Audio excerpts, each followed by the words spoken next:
अस्सलाम वालेकुम स्टूडेंट्स। काफ़ी दिनों से मैं सोच रहा था कि जो नए स्टूडेंट्स आ रहे होते हैं उन्हें जो है गाइडेंस की बहुत ज़रूरत होती है। और नए स्टूडेंट्स के लिए वीडियोज़ है ये जो कि अपनी फर्स्ट अटेम्प्ट में जा रहे हैं या सेकंड अटेम्प्ट के अंदर हैं। तो उसके लिए अगर हम बात करें आपसे, बेटा देखो, एक तो है कि आप वो सारे के सारे ग्रेजुएट, ठीक है, कुछ हो सकता है इसमें तल्ख बातें भी हों।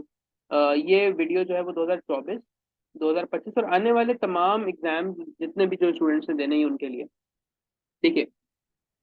अब एक स्टूडेंट होता है वो कहता है कि जी मैंने खुद करना है, यानी यूट्यूब से कर लूंगा, मैं अकेले पढ़ लूंगा, मेरी ये पढ़ाई है। दूसरे होते हैं जो कि किसी एकेडमी टीचर या मेंटोर के पास जाते हैं। गलत कोई भी नहीं है इसमें से। आए जरा दोनों के एनालिसिस करते हैं।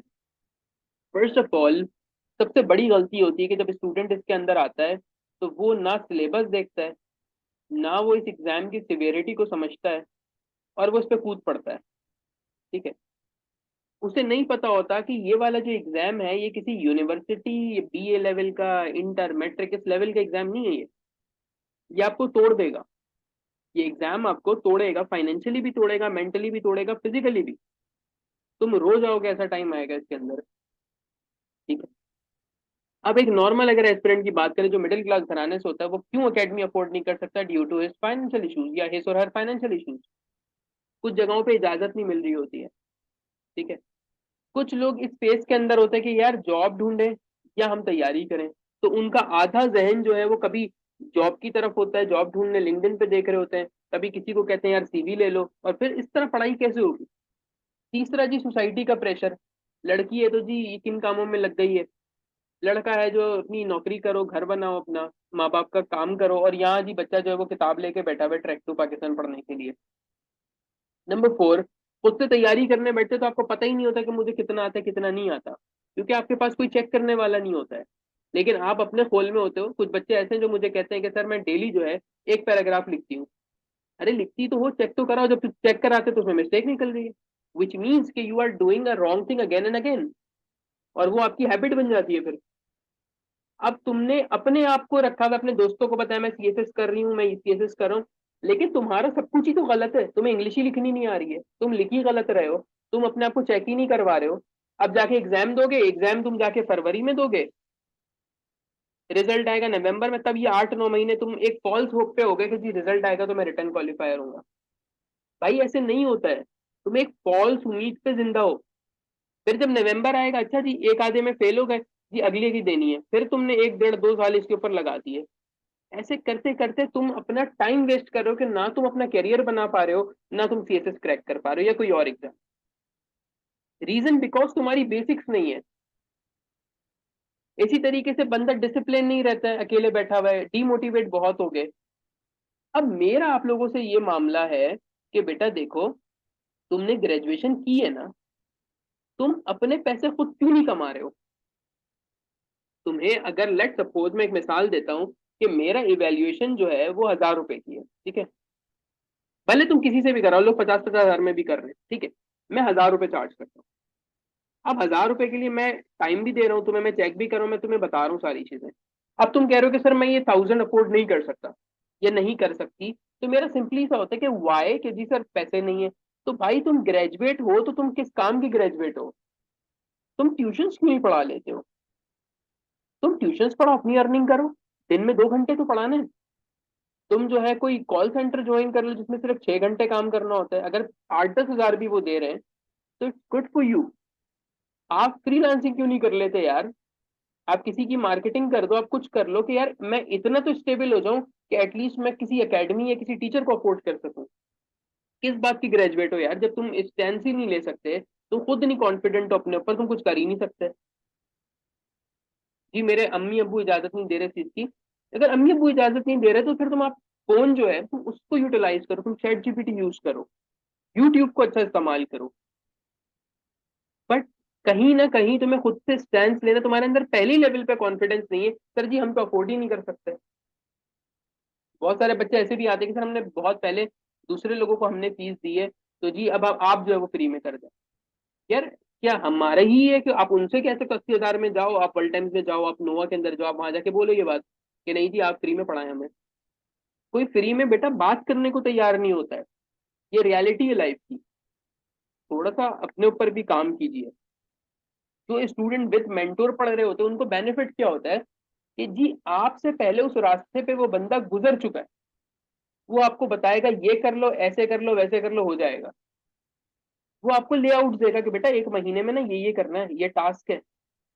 चेकिंग होंगी, आपको डीमोटिवेट होके वो मोटिवेट करेगा, वो आपको बताता रहेगा कितना काम हो गया कितना नहीं हुआ है।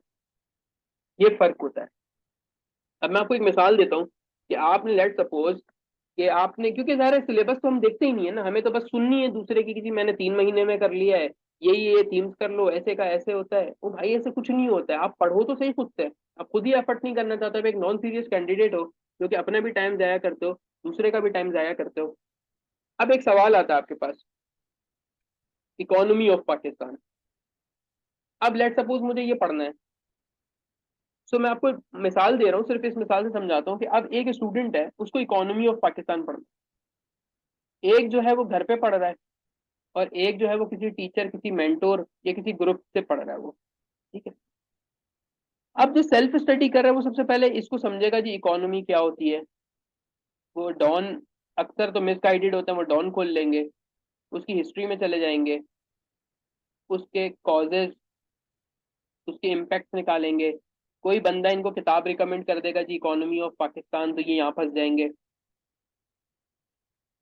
पर दूसरा स्टूडेंट है, वो उसका मेंटोर कहेगा जी आज हमने इकोनॉमी ऑफ पाकिस्तान पढ़ना है, वो 1 2 1.5 घंटे की क्लास अरेंज करेगा। वो उसमें शुरू करेगा जी इकोनॉमी क्या होती है बेटा लिखो। वो उसमें जाके आपको बता देगा कि जी हमारी पाकिस्तान की जो हिस्ट्री है वो कैसी थी, अभी के करंट चैलेंजेस क्या हैं, उनके सॉल्यूशंस क्या हैं, कौन कौन सी किताबों के रेफरेंसेस डालने हैं, किसकी कोटेशन डालनी है आपने। ये सब कुछ उसको 1.5 से 2 घंटे में मिल गया। टीचर उसको 1 दिन का टाइम देगा और वो कहेगा कि बेटा इसके ऊपर और मजीद डेटा सर्च कर लो, कंपाइल कर लो। और तुम यहीं फंसे हुए हो कि जी बुक रेफरेंस में कैसे दूं, मैंने तो किताब ही नहीं पढ़ी, मेरी तो आदत ही नहीं थी किताब पढ़ने की। डॉन पढ़ता हूँ मैं दिन में 1 घंटा, तो मुझे कुछ समझ ही नहीं आ रही होती है। आप अपने पाँव पे खुद कुल्हाड़ी मार रहे हो। मैंने आपको बता दिया कि अगर आप किसी को अफोर्ड नहीं कर सकते तो ये एक्सक्यूज नहीं है। आप टीचर से पूछो सर आपकी फीस 1500 है, तो टीचर बोलेगा जी, तो आप उसको बोलना ठीक है सर, मैं 2 मंथ में इसको अरेंज करता हूँ। आप जी छोटा मोटा अपने पास ट्यूशन पढ़ाना स्टार्ट कर लो, कोई छोटा मोटा काम स्टार्ट करो जिससे आप फीस निकालो और अपने ऊपर इन्वेस्ट करो। आप कपड़े खरीद लेते हो, पिज्जा आप खा लेते हो, आप सारी चीजें कर लेते हो, लेकिन टीचर की फीस आपसे नहीं हो रही होती है। तो इसमें तो आपका ही फ्लॉ है। मैं आपको दिखा देता हूँ कि आपको मैं किस तरीके से लेकर चलूंगा इसके अंदर, और आप इस चीज को खुद अपने घर में भी कर सकते हो। ये देखें, अब मैंने पूरे सिलेबस में से, अगर मैं ऐसे की बात करूं तो ऐसे के मैंने बता दिए, मैं 18 लेक्चर के अंदर आपको ऐसे कंप्लीट कराऊंगा। ठीक है, कौन कौन से टॉपिक्स कराऊंगा वो ये लिख दिए। तो पहले टॉपिक डिकंस्ट्रक्शन होती है, फिर जी उसके बाद डिफरेंट टाइप्स होती है, फिर इंट्रोडक्शन कंक्लूजन पढ़ाया जाता है। उसके बाद कितनी डिफरेंट टाइप के ऐसे मैं आपको खुद करवाऊंगा, चेक भी करूंगा आपके। लेकिन अगर आप घर पे करना चाह रहे हो तो आप जाइए मार्केट, एक ऐसे की किताब खरीद लें, उसमें जो लिखा उसको याद कर लीजिए। तो बेटा इस चीज को समझें कि क्या फर्क होता है इसके अंदर। दूसरा, अब पाकिस्तान अफेयर्स के अंदर जी इकोनॉमी ऑफ पाकिस्तान तैयार करनी है, पॉपुलेशन कैसे तैयार करेंगे, मैंने टॉपिक दे दिया आपको। लेकिन मैं जब आपको पढ़ा रहा हूँ ये सारी चीजें, तो मैं आपसे टू द पॉइंट बात करूंगा और कोशिश करूंगा 30 से 40 मिनट के अंदर एक टॉपिक करा दूं। हाँ, लेकिन जब तुम एक एज अ फ्री एस्पिरेंट बन के मेरे पास आओगे, बहुत तल्ख बातें जो मैं आपके साथ शेयर कर रहा हूँ, कि जब तुम एज अ फ्री एस्पिरेंट मेरे पास आओगे, कहोगे कि सर इंडिया कश्मीर के ऊपर मुझे कुछ बता दें, तो मैं आपको 40 50 पेजेस के आर्टिकल्स भेजूंगा, 4 5 जो तुमने जिंदगी में कभी नहीं पढ़ने, 2 3 किताबें बता दूंगा। तो तुम वही हो जाओगे कि मैं करूं क्या इसका, मुझे तो टॉपिक पता है, मुझे इतना डेटा दे दिया, मैं करना क्या है। करना क्या है कैसे है वो कोई नहीं बताएगा तुम्हें। उसके लिए थोड़ा सा काम करना होता है, कहीं ना कहीं इनरोल हो, किसी ना किसी सीनियर की, किसी ने पेपर दिए हो, कोई ऐसा बंदो दिमाग वाला जो तुम्हें गाइड कर सके। तुम्हें हर मौके पे गाइडेंस की जरूरत होती है। बाकी फिर देख लो, मैंने आपको बता दिया कि आप अगर फ्री के चक्कर में पड़े रहोगे तो फिर क्या हशर नशर हो जाता है बच्चों का फ्री के चक्कर में। चाहिए तो ये मोटिवेशनल वीडियो समझो, ये टॉपिक गाइडलाइन समझो, कुछ भी समझो। मैंने आपकी आंखें खोल दी हैं 2024 और 25 वालों के लिए, कि नेक्स्ट टाइम मेरे पास अगर कोई स्टूडेंट आता है इस तरीके का कि सर फ्री फ्री फ्री, तो फिर मैं उसको यही वीडियो शेयर कर दूंगा कि why you want free everything. अल्लाह हाफ़िज़।